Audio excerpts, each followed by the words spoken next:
আসসালামু আলাইকুম। আশা করছি আপনারা সবাই ভালো আছেন। আলহামদুলিল্লাহ আমিও অনেক ভালো আছি। আজকে সকালে আমি ডিম আর চিড়ে দিয়ে এই চিড়ের পোলাওটা বানিয়েছিলাম। বিশ্বাস করুন, এত অল্প সময়ে এত সুন্দর নাস্তা খুবই ভালো লেগেছে। তাই আমি ভাবলাম এটা আপনাদের কাছেও শেয়ার করি। চলুন তাহলে দেখে নিই এই চিড়ের পোলাওটা আমি কিভাবে বানাই। প্রথমে একটা গামলির মধ্যে আমি পানি নিয়ে নিয়েছি। পানির মধ্যে 1 বাটি পরিমাণ চিড়ে নিয়েছি। চিড়েগুলিকে এইভাবে ভালোভাবে নেড়েচেড়ে ধুয়ে নেব। নিয়েছি একটা বড় সাইজের পেঁয়াজ। পেঁয়াজগুলিকে ছোট ছোট করে কুচি করে নেব। একটা টমেটোকেও সেম প্রসেসে আমি কুচি করে নেব।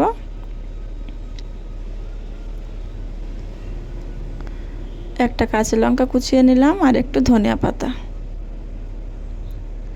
এবারে কড়াইতে তেল দিয়ে আমি তেলটা একটু গরম হলে দুটো ডিম ভেঙে রেখেছিলাম, ডিম দুটো দিয়ে দিলাম।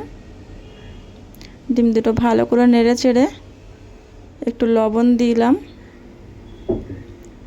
তার উপর কুচিয়ে রাখা পেঁয়াজ দিয়ে দিলাম টমেটো কুচি, দিয়ে দিলাম কাঁচা লঙ্কা কুচি আর আগে থেকে সিদ্ধ করে রাখা মটরশুঁটি, দিয়ে দিলাম ধনে পাতা কুচি,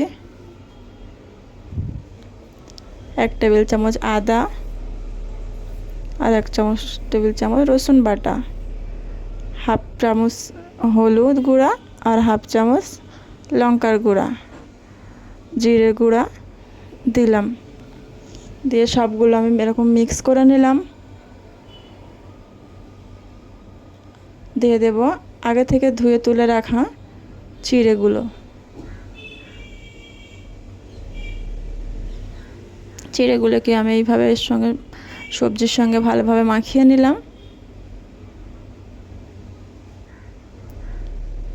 এভাবে ভালো করে মাখিয়ে নিলাম। উপর থেকে আমি দিয়ে দিলাম সামান্য চিজ।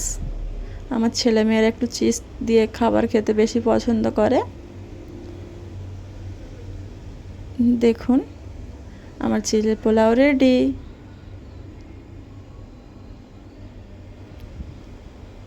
এত সুন্দর দেখতে হয়েছে, বিশ্বাস করুন খেতেও দারুণ হয়েছিল।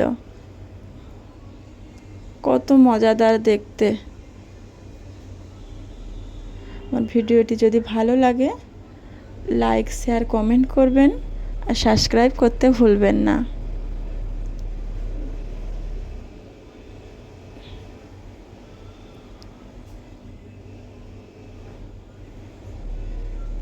দেখুন আমার মেয়ে খেয়ে দেখছে।